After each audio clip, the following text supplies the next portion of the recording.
Nouveaux utilisateurs, nouveaux vendeurs, vente-record, les marketplaces sont les grandes gagnantes de la crise du Covid-19. Une crise qui a encouragé les pratiques d'e-commerce chez les consommateurs et précipité la transformation digitale des commerces de proximité. Des commerces qui sont d'ailleurs toujours plus nombreux à recourir aux places de marché pour proposer une expérience omnicanale à leurs clients. Les perspectives s'annoncent donc au beau fixe pour les marketplaces en France et elles devraient représenter une part toujours plus importante des ventes en ligne. Mais des évolutions réglementaires attendues en 2021 pourraient entraver la croissance de centaines d'entre elles, en particulier les plateformes asiatiques de produits à très petit prix comme AliExpress, Joom ou Wish. Sans oublier la guerre des commissions qui fait rage entre places de marché.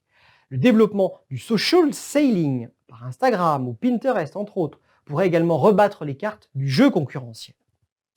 Dressons un rapide état des lieux des forces en présence. Les plateformes généralistes accaparent les premières places du classement des marketplaces les plus importantes en matière de volume d'affaires et les plus performantes en termes de services, de qualité du référencement ou encore de puissance marketing. Derrière le leader Amazon, Cdiscount et Rakuten caracolent en tête. Des leaders qui proposent un catalogue de produits variés et profonds, de la mode à l'épicerie en passant par l'équipement de la maison ou les biens culturels.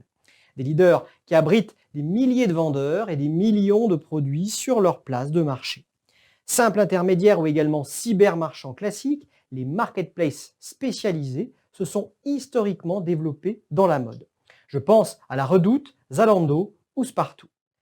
D'autres plateformes spécialisées prospèrent comme ManoMano dans le bricolage. Quant aux applications de vente de produits à très bas prix telles Wish et Joom, dites Factory to Smartphone, elles rencontrent un franc succès depuis environ 3 ans. Dernière catégorie, les places de marché locales qui mettent en relation des producteurs locaux avec des acheteurs. Dans un contexte de course à l'audience, la valorisation du data marketing et les services à valeur ajoutée deviennent des éléments indispensables pour s'imposer. Je m'explique. Aujourd'hui, un peu moins de 30% des TPE-PME proposent leurs produits sur les places de marché. Et une fois la crise passée, il va falloir fidéliser ces nouveaux vendeurs. C'est le sens de la multiplication des reportings auprès des commerçants pour démontrer l'intérêt de ce canal de vente.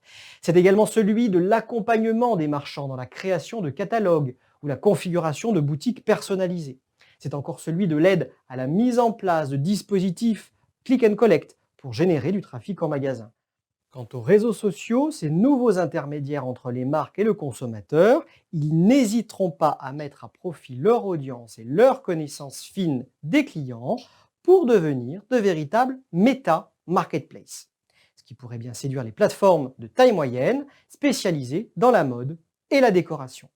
Mais question data marketing, Amazon reste indétrônable.